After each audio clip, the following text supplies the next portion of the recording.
வணக்கம் நண்பர்களே. சென்னை மெரினா பீச்சில் ஏர்ஃபோர்ஸ் ஒரு சாகச நிகழ்வை நடத்தினாங்க. அதை பார்க்க போனவங்களில் 5 பேர் உயிரிழந்திருக்காங்க. 90க்கும் மேற்பட்டோர் மருத்துவமனையில் இருப்பதாக சொல்கிறாங்க. இதேமாரி ஒரு நிகழ்வு நடைபெற்றிருக்கு. இதை பற்றி அனைத்து அரசியல் கட்சி தலைவர்களும் தங்களது கருத்துக்களை தெரிவித்து வருகின்றனர்.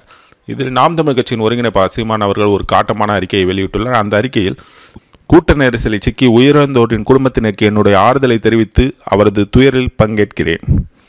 திராவிட மாடல் என தற்பெருமை பேசும் திமுகவின் ஆட்சியில் கொலைகள், கொள்ளைகள், வன்முறை தாக்குதல்கள், போதைப் பொருட்களை மிதமிஞ்சிய புழக்கம், வரைமுறையற்ற மது, கள்ளச்சாராயம் என சட்ட ஒழுங்கு ஒரு பக்கம் சந்தி சிரிக்கையில், மறுபக்கம் மக்கள் ஒன்று கூடும் ஒரு பொழுதுபோக்கு நிகழ்வை கூட உயிரிழப்பு இல்லாது நடத்த வக்கற்று அரசின் நிர்வாகம் தறிக்கட்டி நிற்கிறது.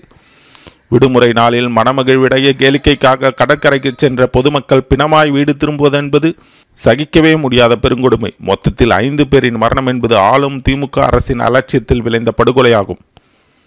நாடு தழுவிய அளவில் கவனம் பெறும் முக்கியத்துவம் வாய்ந்த நிகழ்வை கூட சரிவர ஒருங்கிணைத்து நடத்த தவறிய ஆளும் திமுக அரசுக்கு என்னுடைய வன்மையான கண்டனத்தை தெரிவித்துக் கொள்கிறேன்.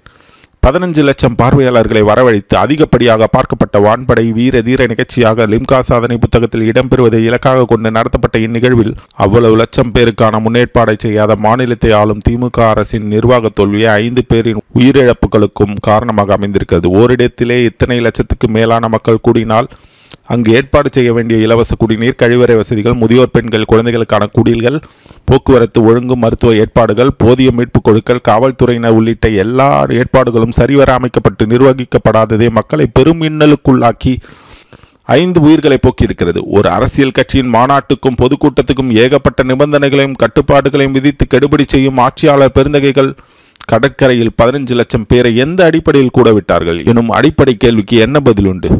ஒக்கி புயலில் சிக்குண்டு எங்கள் மீனவ சொந்தங்கள் நடுக்கடலில் தத்தளித்த போது வராத வான்படை, குரங்கணி காட்டு தீ விபத்தில் மாட்டிக்கொண்ட எங்கள் பிள்ளைகளை மீட்க வராத உலங்கு ஊர்திகள் இப்போது கடற்கரையில் வேடிக்கை காட்டுவதன் மூலம் தமிழினத்துக்கு கிடைக்கப் போகும் நன்மை என்ன? கடந்த 29ஆம் தேதி அன்று வான்படை துணைத் தளபதி ஊடகத்தினரிடம் 15 லட்சம் மக்களை எதிர்பார்க்கிறோம் என்றும் அதற்கான ஏற்பாடுகளை அரசுடன் இணைந்து செய்யவிருக்கிறோம் என்று தெரிவித்திருக்கிற நிலையில் எதிர்பார்த்ததை விட கூட்டம் அதிகமாக வந்துவிட்டது என்று இன்று திசை திருப்புவதன் காரணம் என்ன? இப்படி ஒரு காட்டமான அறிக்கையை நாம் தமிழ் கட்சியின் சீமான் அவர்கள் வெளியிட்டுள்ளார். மீண்டும் ஒரு வீடியோவில் சந்திப்போம். நன்றி, வணக்கம்.